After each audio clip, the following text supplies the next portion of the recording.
Bonjour, chers élèves. Le but de cette capsule est de vous apprendre ce que sont les diviseurs et comment les trouver. Tout d'abord, vous devez savoir que les diviseurs d'un nombre sont les nombres naturels qui permettent de diviser le nombre du départ sans qu'il n'y ait de reste à la division. Il y aura toujours le 1 et le nombre lui-même dans les diviseurs. Voyons comment ça fonctionne avec les diviseurs de 4. Généralement, nous allons écrire les diviseurs entre deux accolades.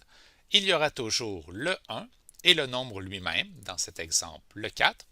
Puis je vais me demander, entre le 1 et le 4, est-ce qu'il y a d'autres nombres naturels qui permettent de diviser le 4 sans qu'il n'y ait de reste? Alors je vais tenter en ordre croissant le 2. Je vais diviser 4 par 2 et j'obtiens 2 comme résultat. C'est un nombre naturel, ce qui veut dire que 2 sera un diviseur de 4. Il ne me reste que le 3 à essayer. Quand je divise 4 par 3, j'obtiens 1,33. Il y a un reste, ce n'est pas un nombre naturel, donc 3 n'est pas un diviseur de 4. Je vous propose d'utiliser la méthode arc-en-ciel qui va permettre de trouver les diviseurs par paire. Nous devons donc chercher deux nombres dont le produit, c'est-à-dire le résultat de la multiplication, donnera le nombre du départ. Voyons voir cette méthode à partir des diviseurs de 12. Nous aurons toujours 1 et le nombre lui-même, 12 dans cet exemple. Cela représente la première couleur de notre arc-en-ciel. Ensuite, j'irai par ordre croissant. Après le 1, j'ai le 2. Je me demande, est-ce que 2 fois un autre nombre me donne 12? La réponse est oui. C'est 2 fois 6 qui me donne 12. Cela représente ma deuxième couleur de l'arc-en-ciel. J'aurais pu trouver le 6 aussi en effectuant 12 divisé par 2 qui me donnait 6. Après le 2, je me demande si le 3 fonctionne. Donc, est-ce que 3 fois un autre nombre me donne 12? Oui, il s'agit de 3 fois 4 qui me donne 12. Donc, ces deux nombres sont des diviseurs de 12. Entre le 4 et le 6, je peux tenter le 5, mais je me rends compte que 12 divisé par 5 ne donnera pas un nombre naturel. Voyons d'autres exemples. Donc, je vais trouver les diviseurs de 20.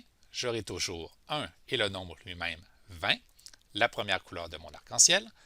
Puisque 20 est un nombre pair, j'aurai bien sûr le 2, puisque 2 fois 10 me donne 20. Je vais tenter le 3, mais 3 ne fonctionnera pas puisque 20 divisé par 3 ne donne pas un nombre naturel. Si j'essaie le 4, je trouverai 4 fois 5 qui me donnera 20. Si j'essaie aussi le 6, le 7, le 8 ou le 9, dans tous les cas, je ne pourrai pas diviser 20 et obtenir un nombre naturel. J'ai donc trouvé les 6 diviseurs de 20. J'irai maintenant avec les diviseurs de 36. J'aurai 1 et 36. 36 est un nombre pair, donc j'aurai le 2. 2 fois un nombre qui me donne 36. Si je ne trouve pas rapidement, je peux effectuer la division. Donc 36 divisé par 2 qui me donne 18. Pour le 3, vous connaissez probablement 3 fois 12 qui donne 36. Le 4 fois le 9 me donnera 36.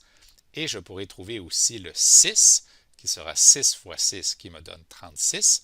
Sachez que si le nombre est multiplié par lui-même, nous l'inscrivons une seule fois dans les diviseurs.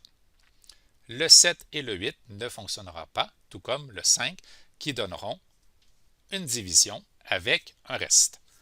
Sachez aussi que si j'ai un nombre qui a seulement deux diviseurs, 1 et lui-même, nous nommerons ce nombre un nombre premier. C'est une utilité des diviseurs, bien sûr. Voici quelques exemples. Le plus petit est le 2. Nous avons ensuite le 3 et le 5, qui dans tous les cas ont seulement deux diviseurs, 1 et le nombre lui-même. Et par la suite, vous pourriez trouver le 7, le 11, le 13 et ainsi de suite.